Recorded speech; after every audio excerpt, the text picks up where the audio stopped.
I sat in a on a whatchamacallit, Sour Patch Kid. Didn't realize it, stuck to my belt, turned on the heat warmer in my car, and didn't realize that the Sour Patch Kid melted to my seat. Oh no. And then I sat in it again on the way to work. So it actually took me 3 days for me to figure out that there was a Sour Patch Kid still on my seat From Toledo Stadium? from Toledo Stadium.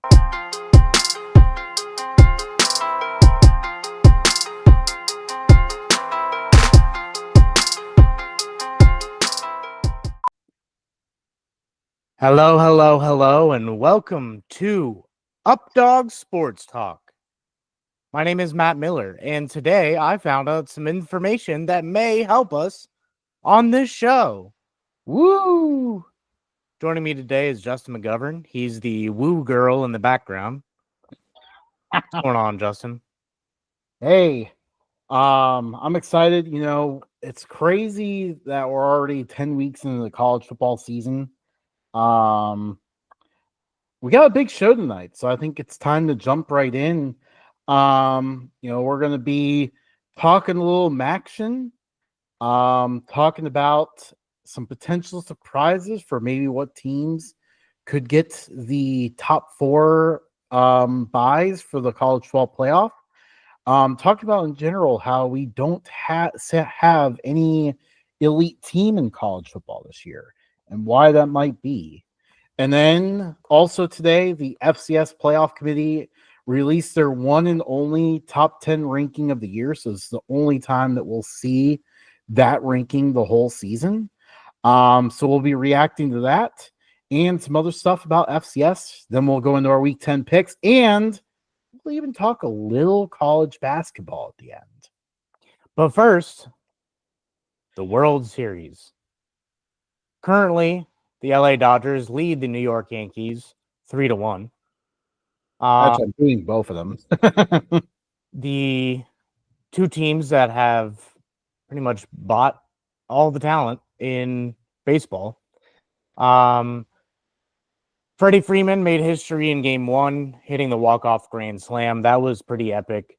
Ice Cube dissing Yankees fans in LA. That was pretty awesome.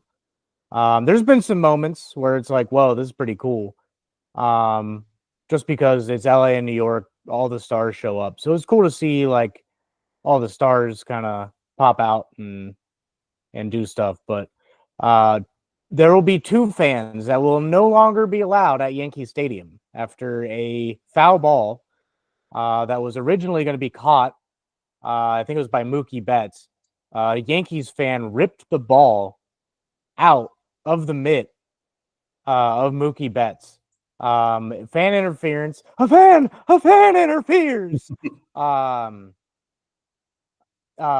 They get kicked out. Yankees players called out. When will fans learn to let the game play? Like if you're in the front row of a seat, just like let it play out before you try to go after the ball. Some fans will never learn. Like it to me, it's common sense. The whole Bartman thing in Chicago, like I was always taught, let the player get the ball, unless it's like an opposing team reaching way into the stands, you know. But I guess they learned their lesson. Maybe they're gonna have to be Mets fans if they want to catch a baseball game, but they're going to be allowed anywhere. yeah, I mean, hopefully MLB bans them. They seem like Jets fans anyway. But yeah, World Series getting not as many numbers as they would hope, but I mean, they were expecting their two-star teams to get all the viewership, but nobody wants to watch them. And I don't think they've figured that out yet. Yeah, no, definitely not. And I mean, the stars showing up to it is not going to help matters because, I mean, for me personally, I'm completely disinterested because, like last year's World Series was cool because, it's two teams that worked hard to build up their roster the right way, and got there. This year, it's just two teams that bought people.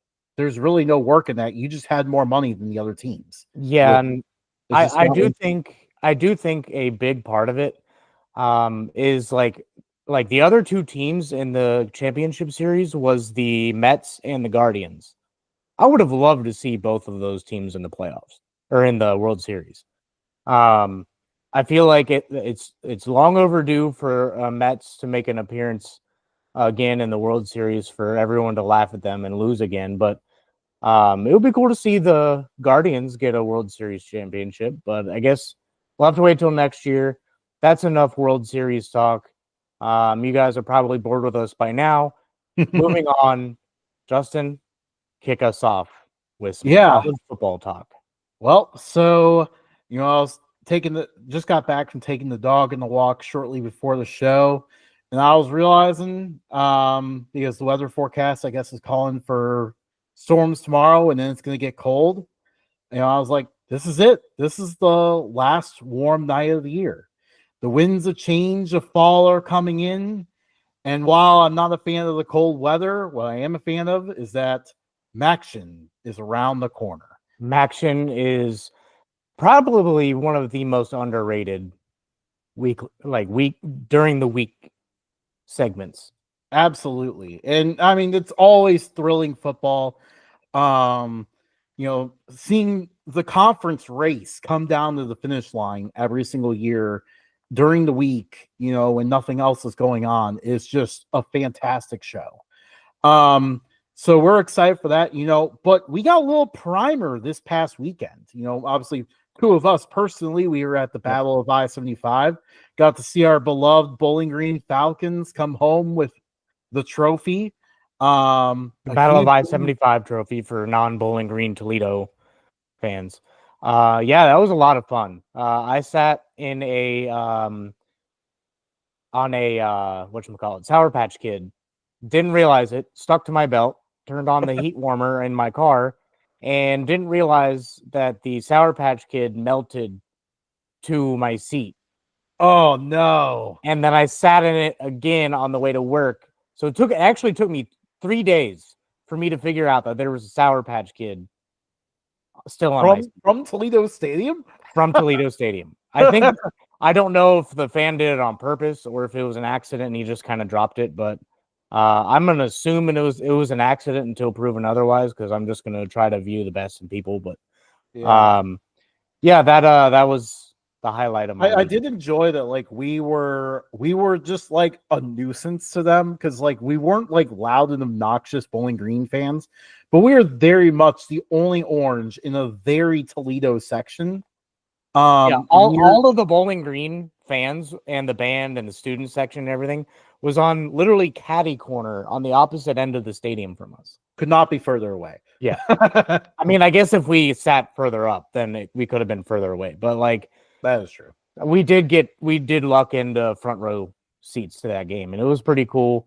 They refused to give us free shirts and free pizza and all that, even though I stood up and was like, "Give me free stuff." Yeah, especially the pizza. The pizza was a huge disappointment. She looked right at me and then was like, "You know what? No, Bowling Green fan, you're not getting pizza. You're too ugly for this pizza." But it was a thrilling game. Bowling Green ended up taking over the fourth quarter to win that one. So look out for them in the MAC championship race. Toledo is going to be starting weeknight action a little behind the 8 ball with 2 conference losses already. Yeah, I mean it keeps Bowling Green kind of in the hunt, but they're still lurking for like if some of the top teams start falling off on the weekday action. Yeah. Western Michigan surprisingly undefeated atop the conference right now. That was not expected, but we'll see what happens with weeknight action there. Another game that was thrilling was the Battle of the Bronze Stalk between Ball State and Northern Illinois. These teams both kicked field goals to take the lead in the last minute. Ball State entered the last minute with the lead. Northern Illinois kicked a field goal to take the lead. And then Ball State went 39 yards of 2 plays to kick a 51-yarder to win the game. Wow. That was a huge upset. Yeah. It seems like Northern Illinois is kind of falling off as the season goes So on. They started the season real strong and then just So get ready to keep an eye on that Northern Illinois team and see what wacky stuff they do, because they have controlled the pace, controlled the yardage. I mean, really just commanded the field in all 8 games. By those statistics, Northern Illinois should be 8-0 right now. They're 4-4. Like, they are finding creative ways to lose games. yeah. Which is why I don't always tune into their games, just because it's either going to be a blowout or they're just going to find a way to lose it. But um moving on to more weeknight games. Conference USA has a good slate. Yeah. We're enjoying it right now. Jacksonville State and Liberty currently tied at 14. We'll be talking about that game a little bit more on our picks. We made our picks obviously before this game kicked off, but Trey Stewart for Jacksonville State is just bowling over the Liberty defense right now, but Liberty is also having a lot of success running the ball. So that one's been a bit of a thriller. Western Kentucky and Kennesaw State we're going back and forth. I think Western Kentucky just pulled a little bit ahead, 21-7.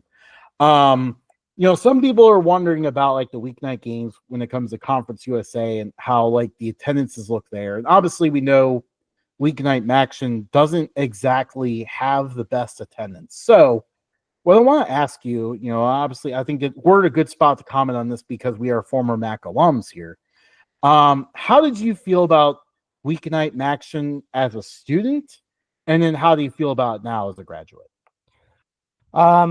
Both are hard to get to. I mean, obviously if it's on your campus, it's easy to go. I didn't really have motivation to go when it was weeknight unless it was in Bowling Green. I have absolutely way less motivation now to go to a weeknight action game because now I have to take a vacation day, maybe even 2, to make it work. And I love Bowling Green, but I don't know if I'm going to take vacation days for them. Yeah. I think also, one big difference between weeknight action and weeknight Conference USA is that, like, when it comes to the weeknight MAC games, they're in November, which is not the easiest time to attend a game when you're at a MAC school. If you know anything about where these schools are located, a lot of them are located near the Great Lakes. Lots of cold, windy air coming in November. So I don't think they're sacrificing as much attendance as you would think. Because quite honestly, you are fighting an uphill battle trying to convince 18 to 22-year-olds to sit out in the cold for 4 hours and watch a game. It's just hard to do. So why not take that time of the year that's not appealing attendance-wise and get yourselves on national TV for brand exposure? I mean, might as well get a better TV deal, Yeah. I mean, if you're going to be playing on like throughout the week, are you really you're not really competing with Monday Night Football because you're not on Mondays. Right. You're on like Tuesdays and Wednesdays, sometimes Thursdays, where nobody really watches Thursday Night Football anymore anyway. So would you try to get like a better TV deal if you're Conference USA or MAC? I would think so. Like, I think these games have been pretty popular. Obviously, I don't know. What if they got to deal with YouTube? People could. I feel like everybody has a YouTube. Yeah, I know, but like, your challenge with that is like, like a lot of people these days, myself included, want to have the games up in the quad box. If you do it strictly on YouTube, you can only pull up that one game. And for whatever reason, like, YouTube games are not easy to find. I don't know if it's really often in football. I know it's been in basketball where like the MEAC, for example, will try some YouTube games and stuff. And I've actually tried to seek out these games before and struggled to find them. So it's not exactly the easiest platform to navigate. I think, linear TV is where you want to be if you want brand exposure. That's plain and simple where you have to be. Except for when we're recording or like going live. You can feel free to be on Oh, YouTube and watch it. Yeah. I mean, this Philly show is never going to be on linear TV. Probably not, but you never know. Maybe we'll get somebody's attention. Seems like ESPN and Fox are pretty desperate lately. So so moving on.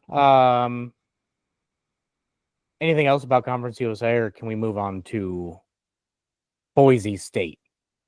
Yeah, so let's go ahead and talk about Boise State so far this year. They have a quality win over Washington State. They have a quality win at UNLV. Obviously I don't like the metric of quality losses, but if you're going to use it, Boise State probably has the best one out there because they lost on the road by a last-second field goal to the number one team in the nation. That's pretty good. Yeah, I can't complain about that. So the question becomes, with the resume they're building right now, and potential chaos elsewhere, Boise State could potentially spoil, grabbing a top 4 seed in the first round bye in the playoff. How big would that be? And first of all, I guess before you get to answer that question, we should mention, holy crap, the Yankees are up 3-0 on the Dodgers already. We should mention, if you've been watching ESPN a lot, how the playoff system actually works is the top 5 conference champions. Does not matter what the name of the conference is. Top 5 conference champions get an auto bid to the playoff, and then the top 4 ranked ones get the first round bye. If you've been watching ESPN, you're probably confused about that because they automatically give the ACC, Big 12, SEC, and Big 10 the top 4 seeds and say that the champion of the remaining conferences, a group of 5, automatically gets the 12 seed, when that's not actually the case. That's not how the playoff is formatted at all. It's actually quite infuriating that the network that has the playoff continues to get it wrong all throughout the year. We're midway through the year and they still not gotten it right. So with that being said, this is a strong possibility for Boise State to do this. How big would it be if they were to go and grab that, a first round bye? I think it would be absolutely huge, but I don't think, because ESPN has a huge stake in the college football playoff, so I don't think they would let a group of 5 team get that bye. Yeah, that is the interesting thing.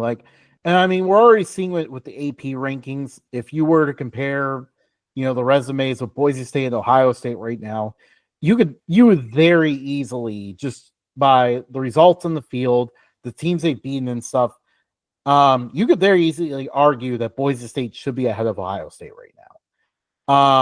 But Ohio State's all the way up a 4, and Boise State's, I think, down number 17. So, I mean, you're seeing the AP voters already try to work towards this. So I think you're definitely on to something there, because they may intentionally try to prevent this from happening. Yeah, I mean, they put too much stock in preseason polls, and then they adjust accordingly throughout the season based on their polls. They don't take into account teams like Boise State, who actually do have talent and a talented history of a program. And a running back who's having a ridiculous season right now. Absolutely ridiculous, dude. If he doesn't win Heisman, then at this point, what's the point of the Heisman anymore? Yeah. Are we just making it the quarterback award? Yeah. I'm starting to notice that push, by the way.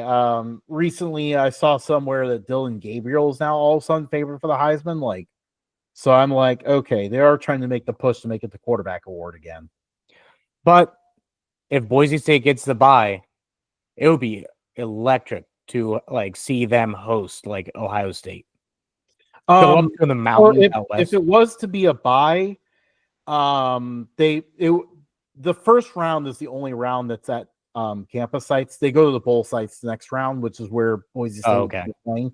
So they released something today about where conference champs would be placed. So I think if an SEC champ got the bye, they would go to the Sugar Bowl. Big Ten champ would automatically go to the Rose Bowl. I believe if the Big 12 champ or even the Group of 5 champ would be in the Fiesta Bowl. Yeah, I can kind of see that. I'm a little surprised Allegiant Stadium wasn't considered for that though. They might be considered for like the national Later, championship, yeah.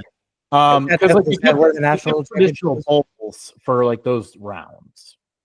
Yeah.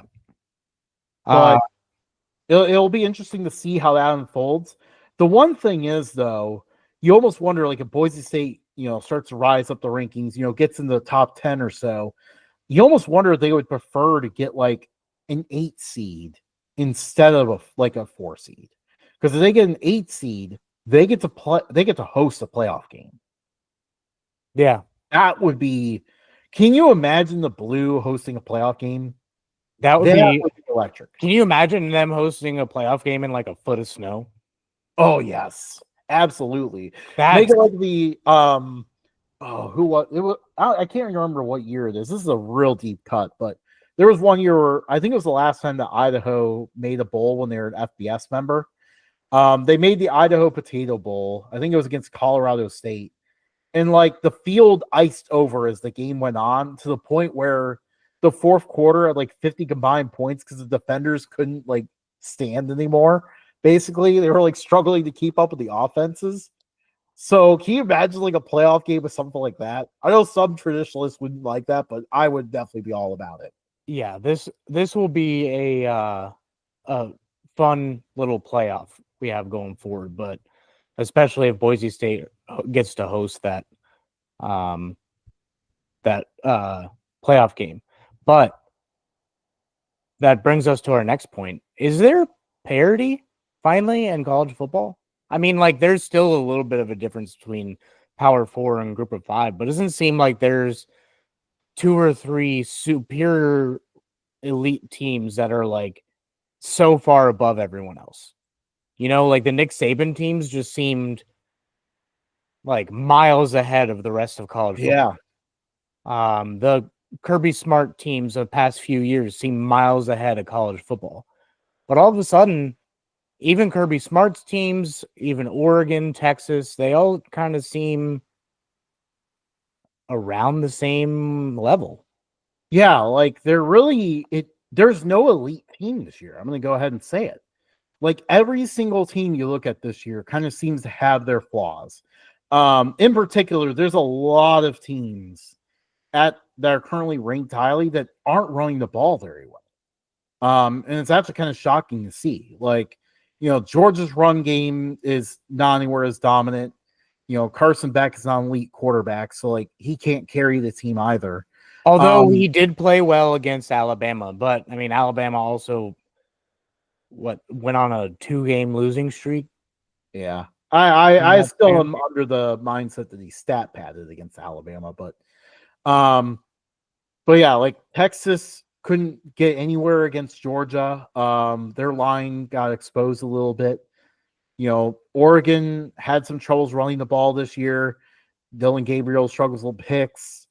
Ohio State has had their run game kind of capsize a little bit. It's just like you look at every single team, you're like, man, there's this reason why they're not going to win it this year. Yeah, early on this season, I actually said there may not be an undefeated team. Yeah. Yeah, absolutely. It's still possible at the moment. There's still a handful out there, but I mean, like, if we still have 5 weeks, 6 weeks left of the season, yeah, left. give or take 5. But yeah, I mean, like, I don't think like there's that superior talent like overall, like the Nick Saban teams and the 2008 Florida Gator teams. Choose your Ohio State team that didn't win the national championship. Like it just seems like I don't know. Maybe Nick Saban was the difference, but it seems like when he retired, all of a sudden that they're all like obviously there's a difference between Kennesaw State and Oregon. Like we're not saying that all 134 teams are in the same plane. What we're saying is just the top, I don't know, 10, 15 teams don't seem to be as separated as they were in years past. Right. And you got to wonder now, like, does this open the window for, teams that may not, have lit up like the recruiting rankings or anything, may not have the most ridiculous talent, but just play extremely well as a team and look good up front. We're talking about teams that are, dominating up front, like Iowa State and BYU, for example. Like, does it open up the window for them now? Because, these teams, their main thing is like, they don't quite have, the top end talent, but at the same time, they have an efficient pass game. They're running the ball well. Their defense gets after you. Very physical defense for both teams. Does it open up the opportunity for these teams to get in there and mix it up? It would be cool. Can you imagine like BYU just throwing a wrench in the whole system and winning the national championship? Oh, that would be amazing. It really would be. It would literally be a video game at that 30 years after the first, or no, 40 years. Oh my gosh, we're in 2024. Yeah, 40 years after their first one. Yeah. So yeah, I think things are going in that direction where they're we could see like random teams just pop out of nowhere to win the national championship. Like I've heard an argument lately about UC a few years ago when they made the playoff that they didn't belong there. But can you imagine them being in like an expanded playoff? They probably would have been in the same spot anyway. Yeah, probably. They just got luck. Like the luck of the draw just had them against an elite Alabama team. Yeah, I mean Alabama did that to many other teams during Nick Saban's run as well. I think. What do you think is causing this? Do you think it's NIL spreading talent around the different teams, or maybe teams just aren't quite gelling as much as usual? What do you think is the cause of this? I think it's a little bit of coaching carousel or carousal, as we joke about. Like some of the coaches moving around, some of the NIL deals. But I mean, like when it comes to NIL, you would think that the bigger schools would have more money to be able to separate themselves even more. But it doesn't seem like that's the case because look at Colorado. It seems like they're heavily relying on NIL deals and who wants to play with Deion Sanders. And they're 3 losses. 2 losses. 2 losses. Pretty good. But I mean, like even a better example, like they had 4 losses last year.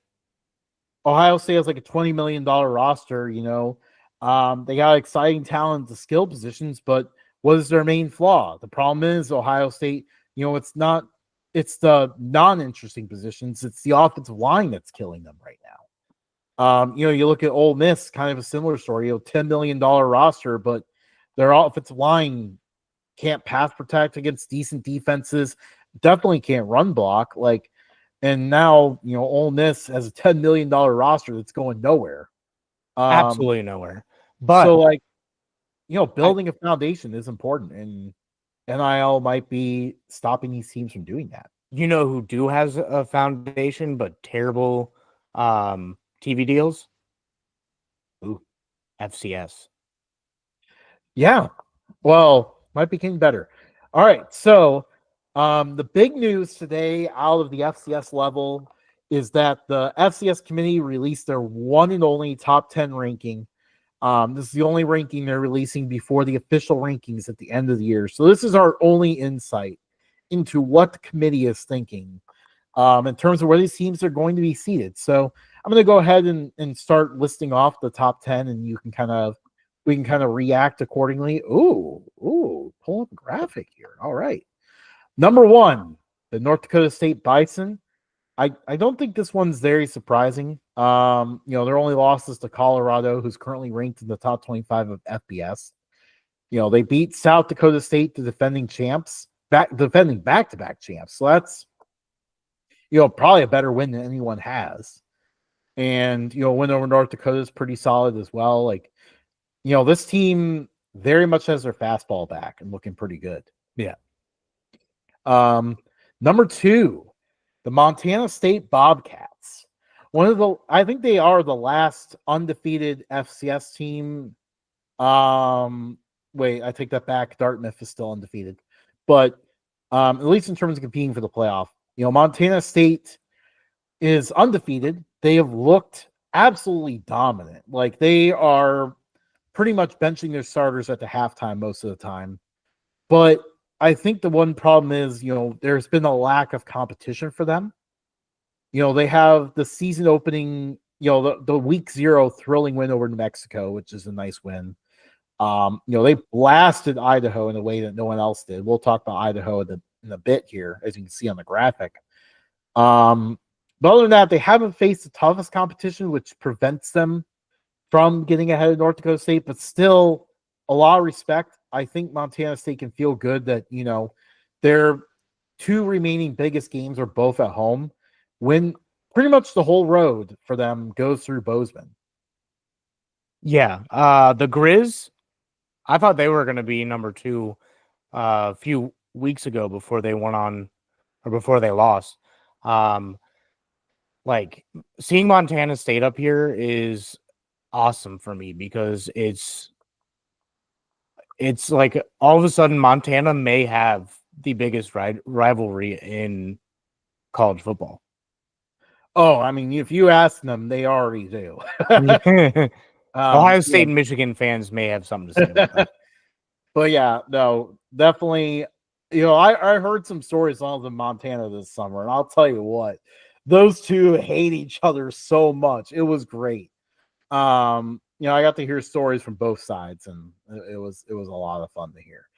Number 3, South Dakota State. Like I mentioned, they lost to North Dakota State.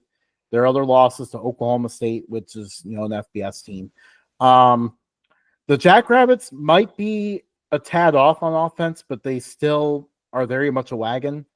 They showed that against South Dakota this past week. South Dakota's number 4, so we can kind of put them together here. They had a thrilling overtime battle. It was a little bit sloppy at times. Both teams had their opportunities. South Dakota is definitely going to regret not coming home with that one because they probably could have been higher, maybe even number 2. But South Dakota State is definitely hoping for some losses up ahead if they want to host the entire stretch. But at the same time, number 3 is definitely better than number 4 because, to get to the FCS championship, you probably would rather go through Bozeman than go through the Fargo Dome, even though neither one is an easy environment. They are both very difficult environments. Oh, 100%. Number 5, a bit of a surprise team, UC Davis. They've been having a great year. Their only loss is to Cal. They beat Idaho. They have a lot of tests left, but for a team that, hasn't faced the toughest schedule, I'd like to see that they got some respect here with a number 5 ranking. But, they still have Montana and Montana State left to go. So huge, the season's still in front of them. But at the moment, UC Davis is certainly in position here to continue to go up the rankings. They can pull off some incredible road wins. Yeah, that would be electric if they could take that. But we have a FBS team in here. No, you got that mixed up. Number 6 is Southeast Missouri State, not Missouri State. Oh, Southeast Missouri State. My bad. This one, I like this ranking. Southeast Missouri State, not exactly one of the first brands you obviously, as Matt indicated here, not exactly one of the first brands you think of when you think of FCS brands. That was a planned thing. I got it wrong on purpose. They're not in a very big conference either. The Big South Ohio Valley Collaboration Conference. But they have one of the best quarterbacks in FCS. They've been playing awesome. Their only loss was a tight loss to New Mexico State, so they're undefeated at the FCS level. So it was really cool to see them get some respect here in these rankings. Number 7, the Idaho Vandals. Now, they have 3 losses already, but Idaho has played by far the toughest schedule of anyone at the FCS level at this point. I think the first 7 or 8 weeks of the year were either FBS teams. They played the number 1 team in FBS, the Oregon Ducks, and lost by 10. They beat Wyoming. And then they opened their first 5 FCS games against all ranked teams. So it was a ridiculous grind they were on. The last couple weeks have finally settled down with some unranked teams. Now they get a bye week, and then their closing schedule is probably their toughest game is at Idaho State for the remaining schedule. So Idaho can feel good that they're number 7, and the worst of their schedule is already behind them. Yeah, playing in the Kibby Dome is not going to be easy, but it's pretty cool to see a former FBS team playing pretty well in the FCS level. I mean, this is kind of where Idaho belonged to begin with. I don't think they had a consistent. I don't think did they even have a winning season in FBS? Yeah, they did. They had one of their last FBS seasons. I think it was actually the same year that the Idaho Potato Bowl that I referenced earlier. I think they won like 9 games one of their last seasons in FBS out of nowhere. But yeah, it's been kind of fun to see them make a home here because, when they first went to FCS, it was not marketed very well. Their fans were not happy about it. No one really, except for their AD at the time, thought it was a good idea. But, they got new leadership in there and, new coaches and everything, and really have started to embrace, being in the Big Sky. And they've actually turned their fan base around. Their fan base actually likes the fact that they're now in the conference where they're consistently playing teams that are nearby and more relevant, fans that they actually run into. So it's been kind of fun to watch Idaho make a home here. Yeah. I think they're a better fit. I would have loved to see them do something at the FBS level, but Idaho playing pretty well for the FCS. Now, for last year's surprise, Mercer. Yeah.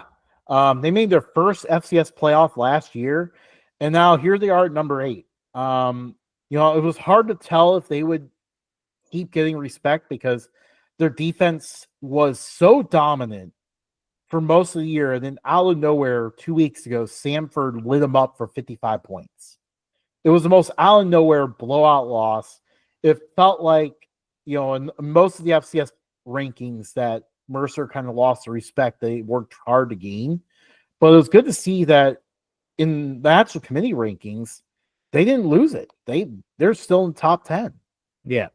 I mean, what if they get over the hurdle and in their second season, they can get a championship out of it?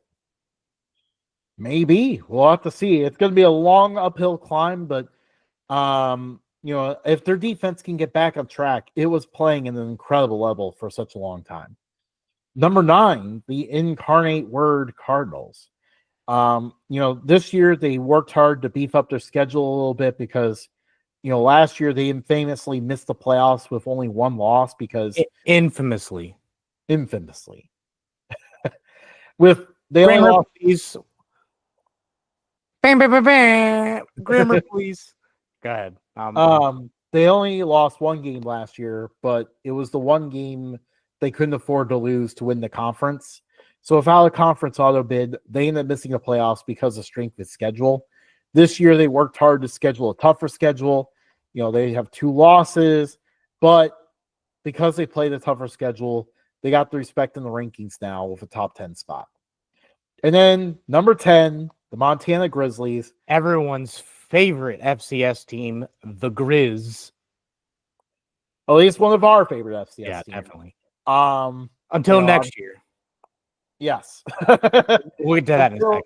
Until next year, we find a new adventure to go on. UTRGV. Yes. The Vaqueros. Yeah, so Montana has not had an easy run of it this year. They have struggled on defense some games, struggled on offense other games. But they've come home with wins, including some big ones. And that's showing up in the rankings here of a top 10 ranking.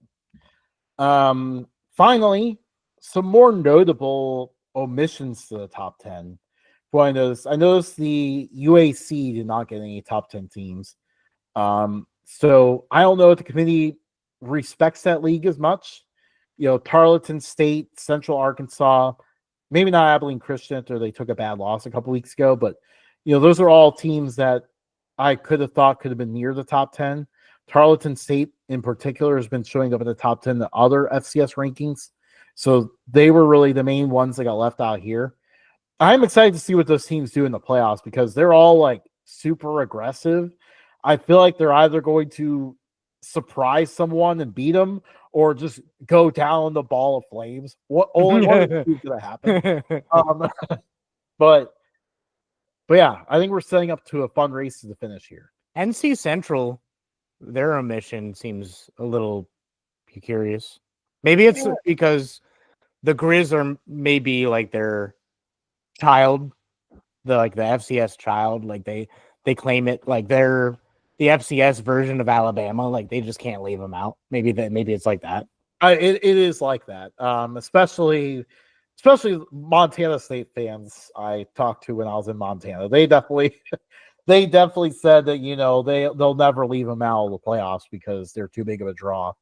But yeah, so definitely setting up for a fun run to the finish here. Another big thing for the FCS is the announcement that came out the other day that their semifinal games are going to be on ABC. That is huge. Yeah. Huge exposure for critical games. So I feel like the rest of the playoffs though need a better platform. Like being on ABC is absolutely huge, but like the rest of it just needs. Like remember last year the championship was like in the middle of like one of the bigger like the playoff games. Yeah. I think last year's championship was on like Sunday. That was the one.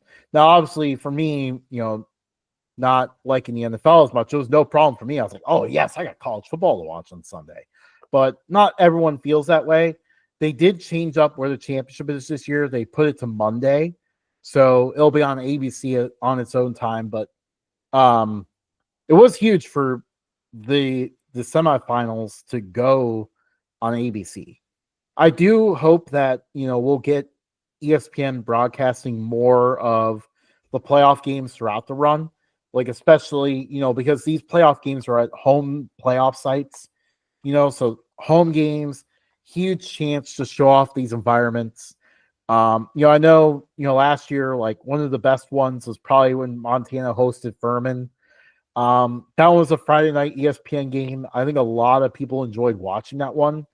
And actually, I think it did pretty. I don't know. I don't pay attention to TV ratings because I don't even know. I think they're made up. But, I think it did pretty well. A lot of people watched it and really enjoyed Montana's environment. And I feel like a lot of people are like sick and tired of the BS the FBS. Yes. I think FCS just seems more natural, even though they're missing like the elite talent. Like you'll get a few guys here and there that belong at the NFL level, but like a lot of times, like it's just pure football. Yes, and it's pure like college football. And a lot of these teams, it comes down to coaching, and it's great play callers, great schemes, stuff like that get them going. So if they're able to get onto a bigger stage, like maybe put FBS and FCS like maybe not in the same league, but maybe like XFL, how they were stealing some viewership away from NFL for a little bit. Like maybe they do something like that. Like maybe they, I mean, if NCAA wants parity or more money, they can always just be like, you know what? Let's get more money down at this level now. Yeah, I would hope, but obviously lots of decisions they make we never agree with. So it is time to move to our Week 10 picks. We start off in the American on Thursday night, tomorrow night. Tulane at Charlotte. Tulane looks to continue to remain a contender, or does the tricks or treats of Halloween strike and Charlotte pulls off an upset? No, I think Tulane's got it. I picked against Tulane earlier in the year, and it bit me in the ass. So I'm not doing it again.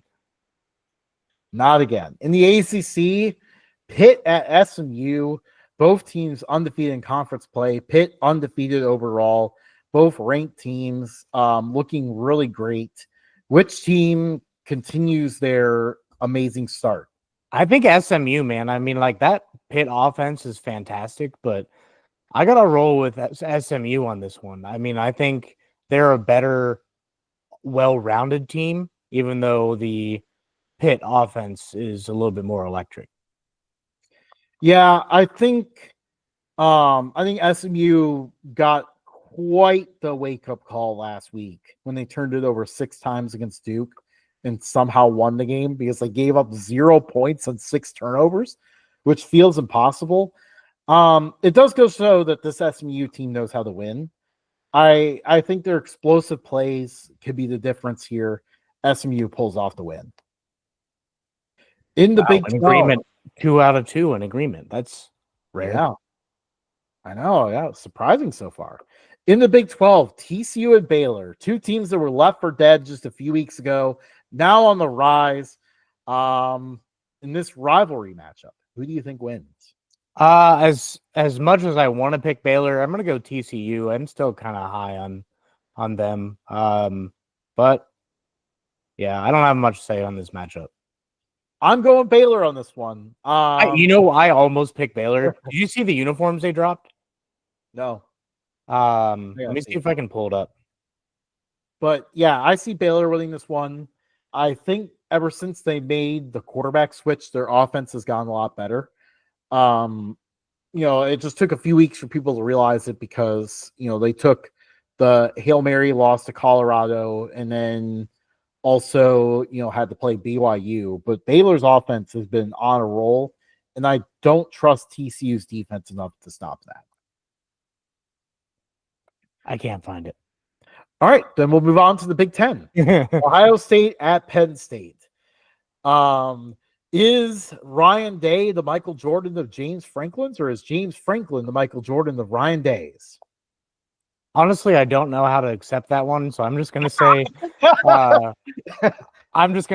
Penn State is gonna win this game for the sole reason that I think Ryan Day shoots himself in the foot too often. Yeah, I could see that. And I figured that you would take Ohio State, being the Ohio State fan. Well, here's the thing, though. You put me in a box here because I wasn't about to have Ohio State lose out on a game to you, so I had to go Penn State as well.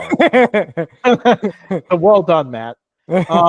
Mentioning losing a game to you, we probably should have led off this segment by mentioning this. So far this year, Matt has a 59-31 record. I have a 56-34 record, so Matt maintains a slight lead. So I am trying to catch up to him. Yeah. And I was not about to have this game cost me from doing that. In Conference USA, what's going on right now? They're in the second half. Jacksonville State at Liberty. Who do you see winning this one? We're going to start with you on this one. All right. I think that Liberty is going to rebound at the last week's loss. I see them coming back and answering in this one. How about you? I have Jacksonville State. I'm riding them high. Currently, it's 14-14. So by the time we're done with this show, maybe none of our questions will be answered. Yep. It may still be up for grabs. Right now, tie game at the moment. Jacksonville there's State, a flag, but they're still running a play. So I don't they're running a play right now. Why does it say there's a flag? What is going on? Jacksonville State is past midfield, though. Yeah. And that's a big play. Down at the 4. Sorry. For those who are watching, we are currently also watching Jacksonville State at Liberty. A large pass just happened. Jacksonville State just scored to go up 20-14. They're probably going to kick the extra point, you'd think. Oh, no, they got called back on a flag. Whatever. Monologue over. Is this an invisible flag, though? Yeah, no. This one was actually holding. Okay. Let's get back to our picks so we don't start losing people here. All right, Maxon. One of the few MAC games this week, Toledo at Eastern Michigan. Which team rebounds from last week's loss? I think Toledo does. I think I was impressed with what they had to offer against Bowling Green. I think they just Same thing with Ryan Day. I think they just kept shooting themselves in the foot. I think the quarterback made some bad decisions. I think he's going to rebound, and I don't think he's going to make the same bad decisions this game. Yeah, I agree 100% what you're saying. I have Toledo winning as well. In the Mountain West, Jay Norvell returns to Nevada. Colorado State at Nevada. A hostile crowd's going to meet them here after Jay Norvell left a few years ago for a team within the same conference. Who do you think wins? Colorado State. Got to stick with the Rams. I'm going Nevada in this one. I think they ride the crowd to victory here and pull off the upset. I think, Nevada's been a lot tougher at home than they've been on the road. So I see them winning this one. In the SEC, Texas A&M at South Carolina. Texas A&M coming off a big game, going to South Carolina. Is this a trap game? With South Carolina, you wouldn't normally think so, but they've trapped a few teams so far this year. I don't think so. I think Texas A&M is gaining full head of steam. So I think the difference is their elite talent. Their I forget his name, the defensive end that's going to go like top 15 next year. I think he's going to be a force to be reckoned with, and then their offense, I think, is going to be able to move the ball against a lackluster South Carolina team. Yeah, I think, obviously South Carolina's defense deserves some respect. Their offense is probably the main thing I worry about with them. But ultimately, the problem for South Carolina this year has just been, they keep coming close to winning these games, but they just can't close it for whatever reason. I suspect that's what we see again here. They'll keep it close, but I think they won't finish it. Into the Sun Belt. UL Monroe Marshall, rematch of the 1987 FCS championship, where UL Monroe beat Marshall 43-42 to win the FCS national championship.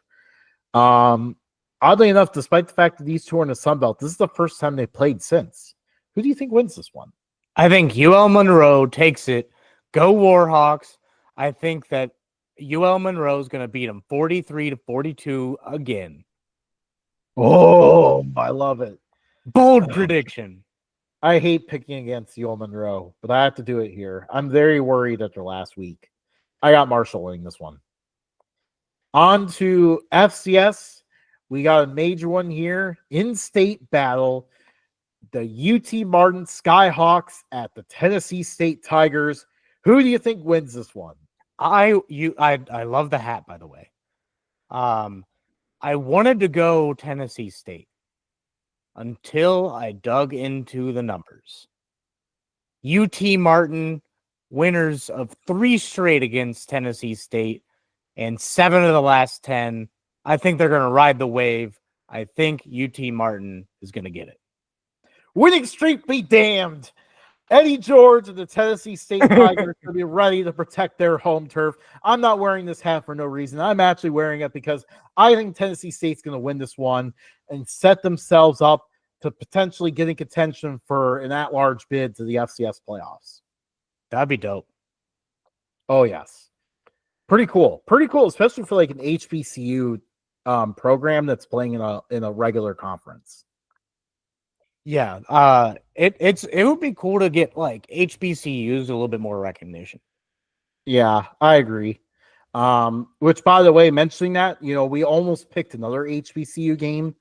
NC Central at South Carolina State's going to be a big game this weekend on ESPN2 on Thursday night, so that's tomorrow night. This game probably will decide who wins the MEAC. So that is going to be a must-watch game. Nobody has time to watch the shitty Jets on Thursday Night Football. Watch this game instead. It's going to be a lot better. So I know we did our picks, and this was in the original list, and then you took it out because we already had a MEAC team before. Just for shits and gigs, who's your pick in that one? I'm thinking South Carolina State might be able to disrupt the flow here and take it. They've been looking really, really good, especially on offense. Justin, if we have a tiebreaker, note this game because it may just be an exhibition pick for us.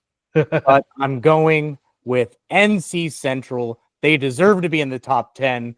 Rank them, you cowards. Rank them, you cowards. Love it. I love it.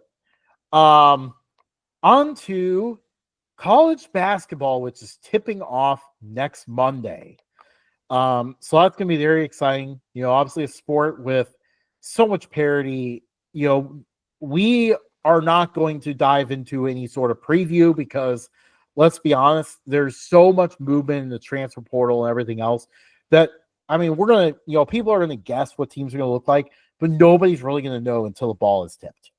That being said, our way of making our first look at the college basketball season is probably the stupidest way possible, but I have looked at all the neutral site games in college basketball because I've just become very amused by this.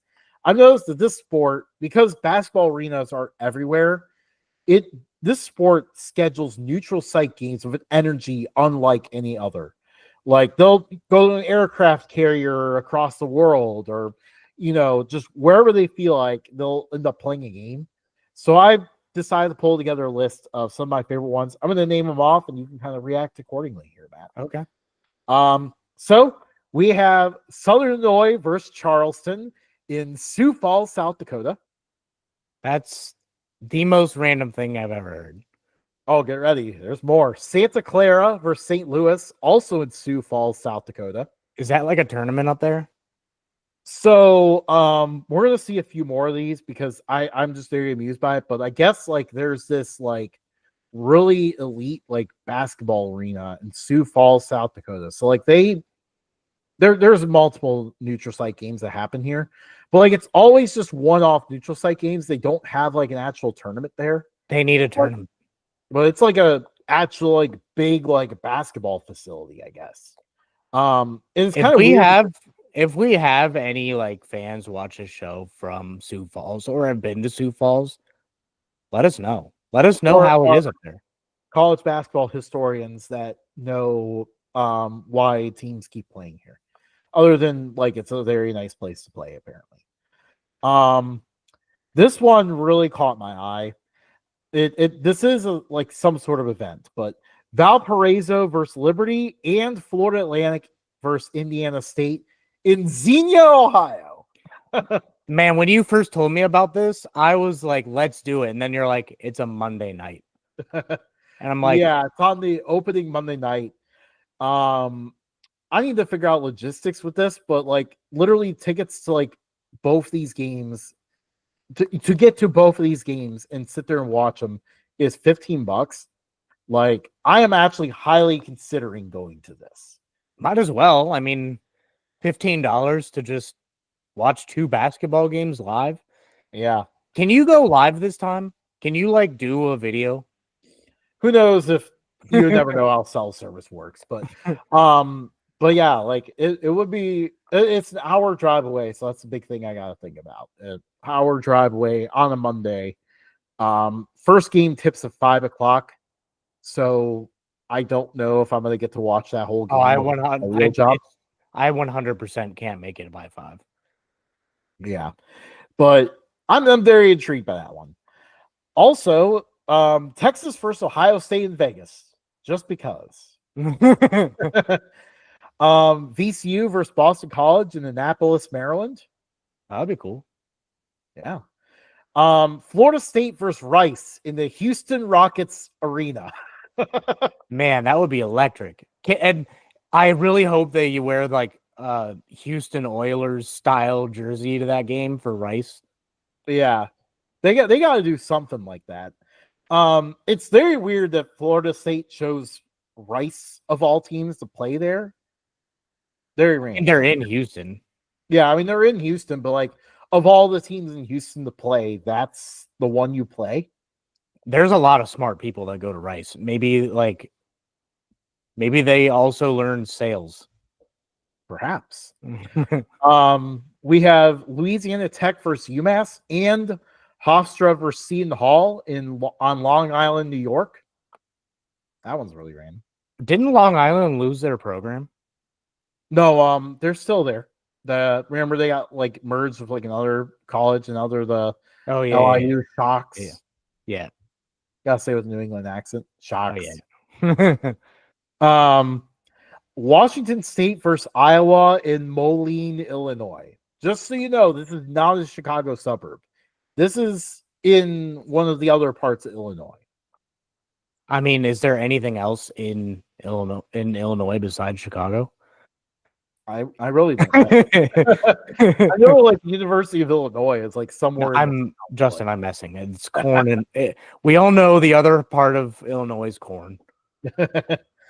Colorado State versus Ole Miss in South Haven, Mississippi.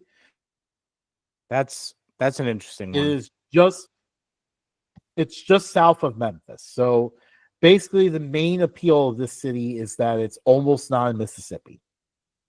What if they played? What if they played in that like random shack that was across the bridge from Memphis? Remember when we went over that bridge and it was just total darkness, not a light anywhere? Right. In the Arkansas side. Oh my Yeah, god. That'd be Arkansas. They would not do that. St. Mary's versus Nebraska, also in Sioux Falls, Idaho. And Sioux then Falls, you must have a banger of an arena. yeah, I mean this is not the last one. We got more coming. Utah versus Mississippi State, also in South Haven, Mississippi. We have Central Connecticut State versus Northeastern in Montagne, New Brunswick, Canada. What? Of all places in Canada. Like, honestly, if you think of like the Canada provinces that I think of the least, New Brunswick is probably the one I think of the least. I think this is just a rendered picture, but I think I found the Sioux Falls. Oh, nope. Never mind. Continue on. I'll find it. Utah State versus Iowa in Kansas City. Georgia plays both Marquette and St. John's in Paradise Island, Bahamas. Nobody else plays both of those teams, but for some reason, Georgia plays both of them there. How awesome would it be if we were able to get like media passes to that game? Oh, that'd be awesome. For sure. I'll tell you what, I think Jacksonville State might be positioning themselves to take over this game. I'm telling you, man, you chose the wrong side of that. I might have.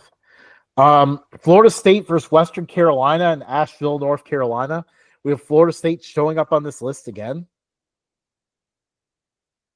This is hockey, but this is actually not a bad arena. If I can get it to load. Am I ready to name off one more while you try to load it? Yeah, go ahead. Siena versus Bucknell in Wilkes-Barre, Pennsylvania. I definitely had to look at this one on the map. It is just south of Scranton. Scranton, what? The Electric City. Okay,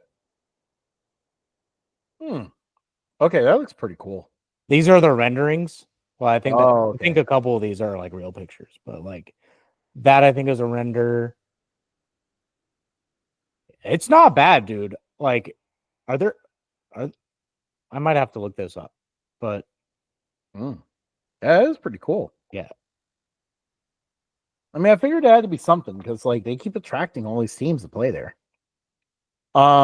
We have Stony Brook versus Air Force in Frisco, Texas. That one was very random. Yeah, that's super random. Kentucky versus Gonzaga in Seattle, Washington. That one makes a little bit of sense, but Seattle is also like all the way across the state. We have Tulsa versus UCF and Tulane versus Florida State in Sunrise, Florida, which is kind of in like that no man's land, like a little bit north of like Miami, but like not even like all the way up to like Melbourne. It's kind of just there. So that was the very random spot. Florida State on the list again. They have a wild non-conference schedule. Shout out to Sam, by the way. She's watching. She says VCU. Oh, hang on. We're getting there. They're going to show up on the list again. We have Bryant versus Fordham, and then St. Bonaventure, shout out Woj, versus Providence in Uncastville, Connecticut. That what is it? What is there? Is that even near Bristol? Like, I feel like that would have been an ESPN thing. Yeah, it's so random. It's kind of near the coast a little bit, but I really couldn't pinpoint anything else around it. Arizona State versus Florida in Atlanta, Georgia. I mean, I can I mean, kind I of can understand yeah. wanting to play in Atlanta. This is still, I mean, you can find reasons, but it's still just so random. Yeah. Mississippi State versus Southern Miss in Biloxi, Mississippi. Didn't know they had a place to play there. What if it's just like a field? Or what if it's just right on the beach? That would be dope. That would actually be pretty cool. Then we would during a hurricane, the basketball flies like oh no 2 states away. We would run into the same problem that we ran into when we did all those games in the aircraft carriers that kept getting canceled because of moisture. Remember that? Like, they did so many games in aircraft carriers for a long time, and then they kept getting canceled because of moisture, so they had to give up on the idea. Oh, this sport's been through a lot. Yeah. Bradley versus Santa Clara and VCU versus Colorado State in Henderson, Nevada, a suburb of Las Vegas. But yeah, I've heard of We're going to Vegas. Not quite. Mississippi State again on the list versus McNeese State in Tupelo, Mississippi.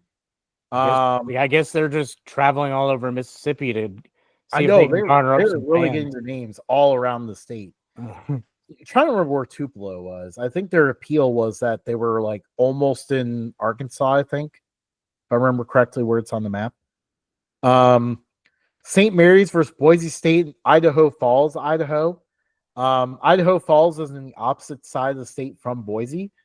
Nice little small town, but kind of random. Yeah. And this is the second time in a row they've played there. They played there last year, too. Georgia Tech versus Northwestern in Milwaukee, Wisconsin. Okay. I should have looked that one up more. I wonder if that's Milwaukee Bucks Arena. And then they would have to be. I can't imagine they would play in the Brewers Stadium because nobody likes that stadium anymore. Oh yeah. Central Michigan versus Mississippi State in Jackson, Mississippi. So Mississippi State has managed to go everywhere. I've been everywhere, man. I've been everywhere. This one's so random. Like, why Central Michigan? Maybe they wanted an easy opponent. I don't. Yeah. And then finally, one last one for Sioux Falls, Idaho, Utah versus Iowa. And then finally, closing out our list here, we have one close to home, Dayton versus Cincinnati in the Heritage Bank Center. If you're not from Cincinnati, we have to describe what this place is. If you've seen a pile of rock and rubble with a tiny gap in it, that's what that is. Yes. This place hosts a minor league hockey team most of the time. It is also the only place in the greater Cincinnati area, honestly, the only place I've ever heard of in my entire life, that serves RC Cola. They managed to find the one place that serves RC Cola and went, let's play a game here. RC Cola isn't that bad. I feel like they were actually on par, like getting up there with the other two when like in the mid 90s and then just kind of fell off. But like I always use the RC Cola truck in NASCAR Rumble, so I got a soft spot for RC Cola. Well, Matt, if you want some RC Cola, this is your game. That place has been renovated twice. And one of the times I think it was like right after the Who had a concert here. And 7 people died. Oh, because they got squished up against the doors. Yeah. I went to a comedy show there back in May, and I can tell you, It is tight in there. Yeah. When you're walking down the hallways, it is very tight. I pretty much only go there for dollar beer night for the Cyclones. Um, I mean, But you now you can can't. go there for, I mean, you could have always gone there for RC Cola, but now that I brought it to your attention, you can go there for RC Cola too. Dollar beer night sounds better. Probably right. Although I kind of don't want to step foot in that building, but if the city of Cincinnati catches a hold of this video, please build another arena. Taxpayers will welcome it as long as it's met with a little bit of like contribution from corporations around the area. Nobody likes Heritage Bank Center anymore. Yeah, and if we had a better place to host it, maybe we could start to see some more cool basketball events. This game kind of had us thinking, like, and we've seen waves of it being proposed around, an event where, like, we get to see more of like Ohio State, Dayton, Cincinnati, like Xavier all playing each other.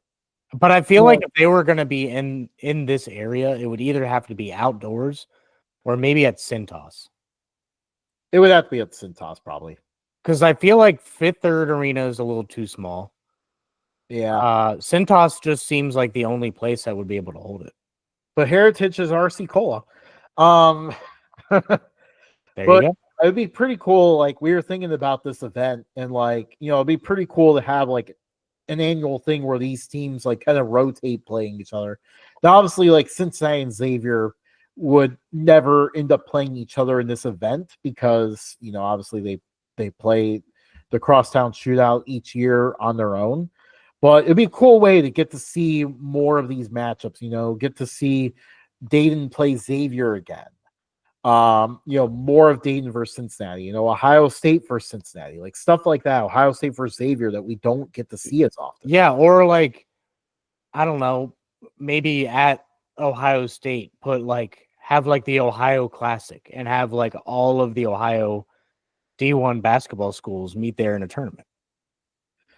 We probably can't do a tournament of it just because there's solely like too many MAC teams, but like, it'd be pretty cool to do, one that has like at least a lot of the teams. Like, you get to invite a MAC team in there, a Horizon League team. I mean, Northern Kentucky is kind of Ohio. They're kind of Ohio. Or like maybe Cincinnati's part of Kentucky. However you want to look at it, they're pretty close to each other. So might as well take NKU with. Right. But, like, I mean, there's so many games you can schedule every single year for college basketball. Like, there's so many non-conference games. There's got to be room in the schedule to make this happen. Yeah. But we will bore you with basketball details in another video. Justin, have any food topics? Well, other than talk about how amazing our polyized breadsticks were, but Oh man, those were great. Oh, did you already finish yours probably by now? Oh yeah, 100%. I gave some to Ella and she like thoroughly enjoyed it. But shout out to Campus Polyeyes. Please put something down here in Southwest Ohio. That'd be fantastic. If you ever get the chance and you're in Northwestern Ohio, don't know what your reason would be to be there other than for Campus Polyeyes. But if you find yourself in Northwestern Ohio, go seek out Campus Polyeyes pizza stuffed breadsticks. Preferably, I like to dip mine in the ranch. Justin, what did you end up getting? Jalapeno nacho cheese. It is absolutely incredible. Yeah. My wife also likes the ranch. She says it's very good too. So like you just can't go wrong. Like I've had buffalo sauce with them before too, and that's really good as well. This place is just incredible. The best stuffed breadsticks you'll ever have. Yeah, they're like you have this like garlic butter that they dribble on top. Oh my gosh. I kind of want to go back up there and just get more breadsticks. I know, right? But might have to get caught in the party scene again. I think that's our second straight week of talking about that. I will talk about campus poly eyes until I'm Oh blue yeah, in the for sure. face. Same. Something Um, just for us. yeah, if anybody has other food topics, we are welcoming them. After like what 12 weeks, we're kind of running out of things to talk about food wise. So, if you have any food topics you want us to just end the videos with, something a little fun, let us know. Comment on the video, DM us on Twitter or X, whatever we want to call it now. Yeah, just give us a shout out. We like to hear from everybody. Yeah. Speaking Coming of, next week is going to be our next top 25. oh, We've shoot, waited another month, we did wait taking the another time month. to evaluate the teams, and we're going to be doing a fresh set of rankings. And we are going to be here for your source of entertainment through, not to get too political, but this is definitely the most depressing election in my lifetime. Yeah, I would have So to the agree day with that. after election day, we are here to soothe your pain. Yeah. Well, or, I mean, for us, we got a big game, Bowling Green for Central Michigan. That's my focus that day. Yeah. Pat and gang on Pat McAfee's show. The one time I got to watch them in the past like 2 weeks, they were, I think that's the trade deadline. So I think they were like, yeah, it's the trade deadline day. It's a trade deadline day. I've seen like other people go like, "Hey, it's college football playoff rankings day," and Yeah. everything. Yeah. Oh, So it's I our top didn't realize that. 25. We're releasing our next rankings right after the first college football playoff rankings go out. Oh, that's gonna be fun. Yeah. I can't wait. Oh yes.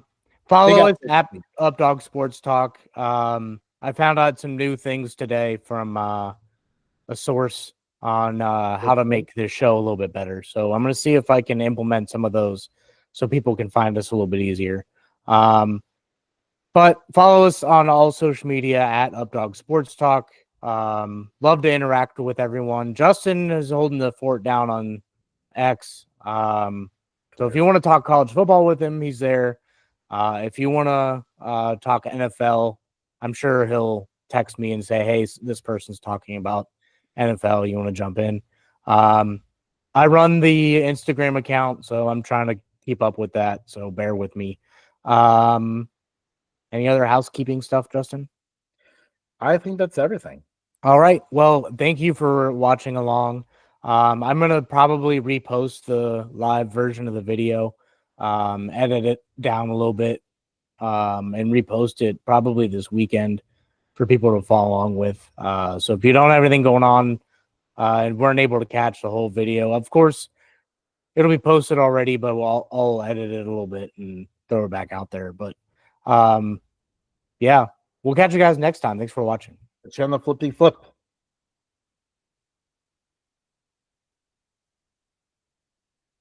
Sam was on the